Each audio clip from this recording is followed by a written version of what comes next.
हाय, कैसे हैं आप सब।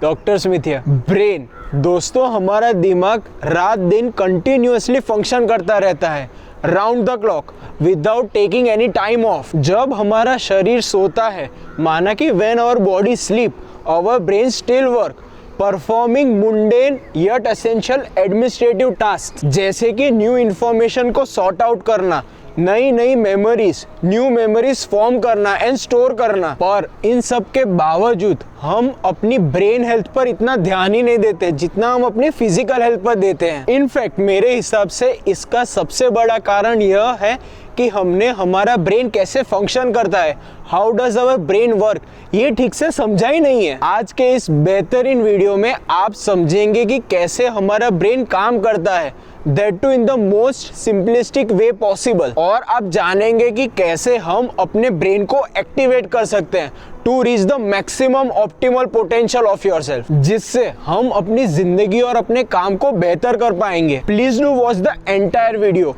to understand this concept wholly and make use of the chapter section of the YouTube for optimal viewing experience. Alright, so before we start this amazing video, let me gratefully welcome you here on the Dr. Smith Show.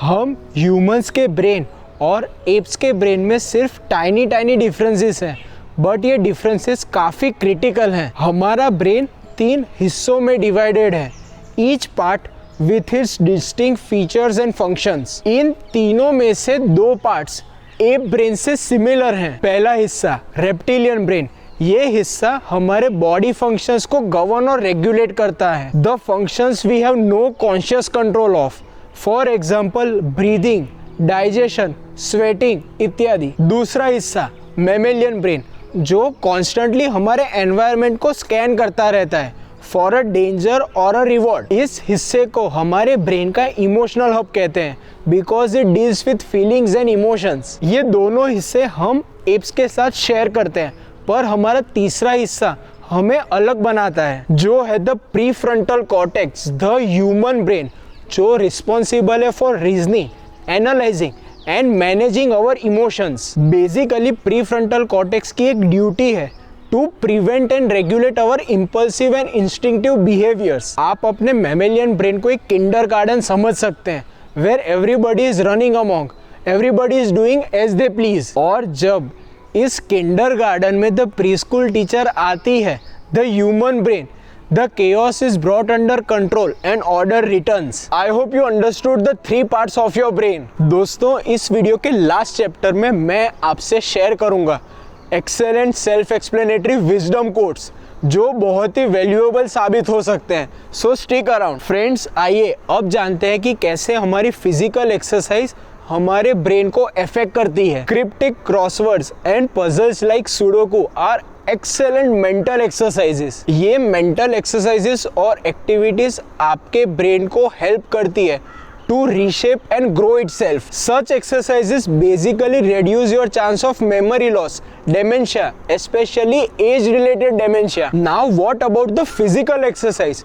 Physical exercise करने से आपके brain में BDNF, brain derived neurotrophic factor, एक chemical release होता है। इस chemical के बदौलत हमारा ब्रेन रीशेप और ग्रो होता है। BDNF हमारे न्यूरो कनेक्शंस एंड सिनेप्सिस की क्वांटिटी और क्वालिटी इंप्रूव करता है। साथ साथ इससे जो हमारे ब्रेन के डैमेज सेल्स हैं वो रिपेयर हो जाते हैं, और ये सब जब हम मेंटल एक्सरसाइज करते हैं तभी भी होता है। फिजिकल एक्सरसाइज से हमारे ब्रेन में ऑक्सीजन फ्लो भी बढ़ जाता है, जिससे उसकी लॉन्जिविटी बढ़ी रहती है। एक्सरसाइज के साथ साथ nutrition is equal important when it comes to our brain health. Carbohydrates are the main source of fuel for our brain, इसीलिए eat natural and whole and simple carbohydrates. Whole grains, fruits, vegetables are simply the best. Specific brain foods you may consume are berries, which aids in memory, apples, which help the synapses to connect better,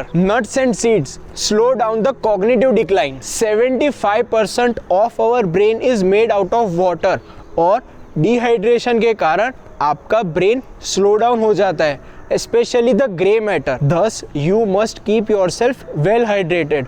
और recommended water intake है 1.5 to 2 liters per day. Rest and sleep are equally important when it comes to our brain functioning, क्योंकि rest and sleep हमें protect करते हैं from the negative impacts of stress. दोस्तों I hope आपने मेरा last video already देख लिया होगा, क्योंकि मैंने उस वीडियो में स्लीप को डीपली कवर किया है। स्लीप के दौरान हमारा ब्रेन उस दिन के डेटा और इन्फॉर्मेशन को प्रोसेस करता है, सॉर्ट आउट करता है और नई मेमोरीज बनाता है और अल्टीमेटली स्टोर कर देता है। अब लैक ऑफ स्लीप या स्लीप डिप्राइवेशन के दौरान हमारे ब्रेन में कॉर्टिसोल स्ट्रेस हार्मोन ओवरलोड हो जाता है, जिसके कारण कई प्रॉब्लम्स हो सकते हैं। Most notably decrease in learning ability, memory problems. So yes, please do check out my last video on sleep for better sleep optimization. Now apart from sleep, another important thing is to chill out. आपने notice किया होगा आपके most creative और सबसे अच्छे ideas आपको shower में आते हैं, या तो आप पार्क में टहलने जाते हो तब आते हैं, या तो आप साइकिलिंग या दौड़ने जाते हो तब आते हैं। See now that is really important and really refreshing. Make it a habit. अलग अलग न्यूरोकेमिकल्स रिलीज होते हैं हमारे ब्रेन में से, जो हमारे मूड, पर्सपेक्टिव और बिहेवियर को ग्रेटली इन्फ्लुएंस करते हैं। Honestly these are needed for us to function well. We also need chemicals which help us scan the environment, scan the world for potential dangers and threats, ताकि हम react कर पाएं। For example when we feel frightened, threatened, जब हम डर अनुभव करते हैं तब हमारा ब्रेन कॉर्टिसोल और एड्रेनालिन जैसे न्यूरोकेमिकल्स रिलीज करता है। ये केमिकल्स शॉर्ट टर्म के लिए तो काफ़ी फायदेमंद है, but in long term sustained manner they are harmful and lead to diseases like diabetes, immune deficiency and even cancer. 3 chemicals हमारे रिवॉर्ड्स को रेगुलेट करते हैं: dopamine, noradrenaline and oxytocin. First, dopamine, it induces pleasure. Second, non-epinephrine, it sparks interest, and third, oxytocin, it helps in trusting and bonding with others. Now the good thing and the fun fact is we do have some kind of influence on the composition of these chemicals and its release. Basically हम कोई भी situation को 2 तरीके से respond करते हैं, approach और avoid. उदाहरण के लिए किसी को वेट लॉस करना है और वो डाइट चेंज और फास्टिंग करने वाला है। अब अगर वो अपना डाइट चेंज फास्टिंग को स्टारवेशन, डिप्राइवेशन से इक्वेट करेगा, माना कि मुझे अपनी फेवरेट चॉकलेट खाने को नहीं मिलेगी, मुझे पिज़्ज़ा खाने को नहीं मिलेगा, in such mindset he is less likely to succeed than a person who sees diet change और fasting with a healthy beautiful body, thereby choosing approach over avoidance. So essentially हम अपने दिमाग को ट्रिक कर सकते हैं by choosing a positive perspective and positive approach. ऐसा करने से हमारा brain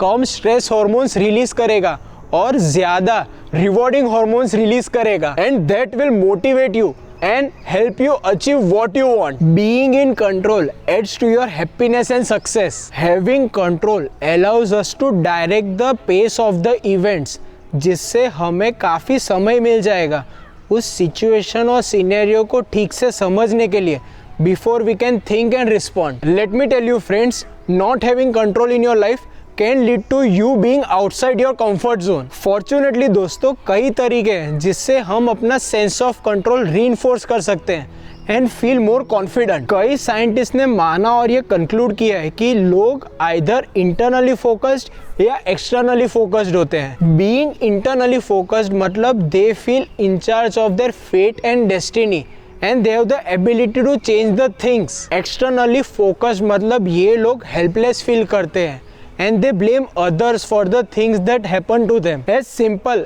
as it sounds, internally focused मतलब आपके पास ज़्यादा कंट्रोल है, और अगर आपके पास ज़्यादा कंट्रोल होगा तो आप ज़्यादा अच्छा फील करेंगे, पॉजिटिव न्यूरोकेमिकल्स रिलीज होंगे, more controlled and happy life. Basically आपका मूड, पर्सपेक्टिव और बिहेवियर अपलिफ्ट हो जाएगा और एक पॉजिटिव फीडबैक लूप इनिशिएट हो जाएगा। Building confidence helps restore the balance in your neurochemical pathways. Self confidence से हम कोई भी सिचुएशन को बहुत अच्छी तरीके से अप्रोच और रिस्पॉन्ड कर पाएंगे, और सेल्फ कॉन्फिडेंट मेंटल स्टेट में हमारा ब्रेन ऑप्टिमली फंक्शन करता है। अब कॉन्फिडेंस से मेरा मतलब है self belief, believing in yourself to face the unknown. Essentially, there are two ways in which the brain builds up your confidence. First, the brain strengthens the neural pathway by thought and experience. So try something new.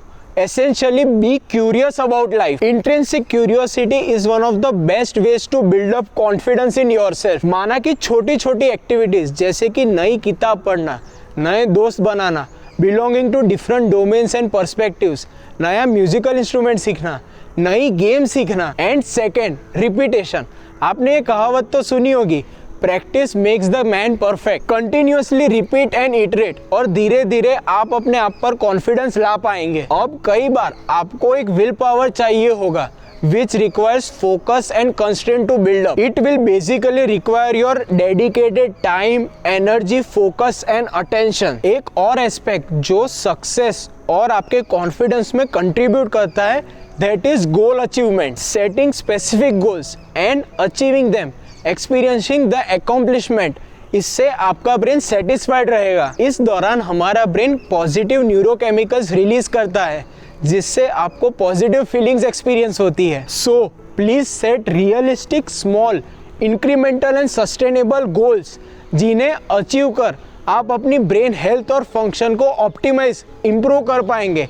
Apart from feeling confident and success in your life, our brain dictates and regulates whom we trust and bond with, but we do have a say in the process. अब जब हम किसी को पहली बार मिलते हैं तब हमारा ब्रेन एक थ्रेट रिएक्शन ट्रिगर करता है, making us nervous and eager to give the best possible impression. पर एक बार हम उस इंसान, उस व्यक्ति के बारे में ठीक से समझ लेते हैं तो ये थ्रेट चला जाता है. Oxytocin is released.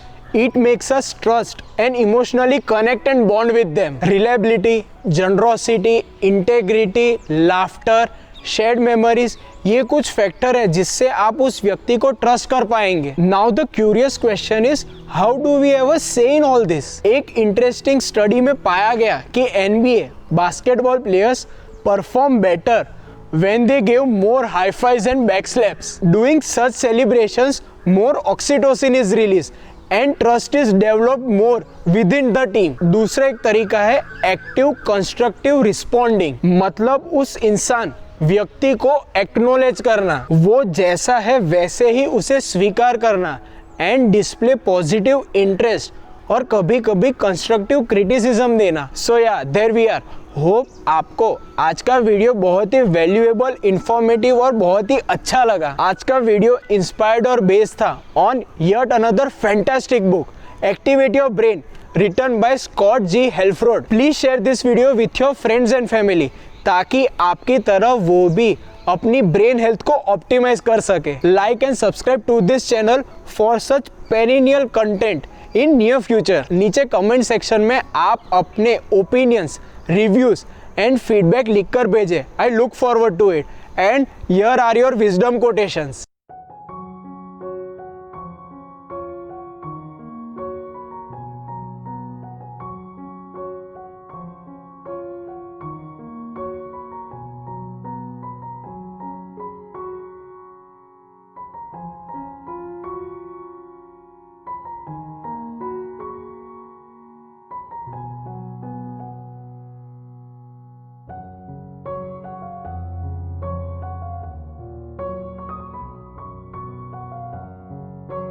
All right, until next time, peace. Thank you.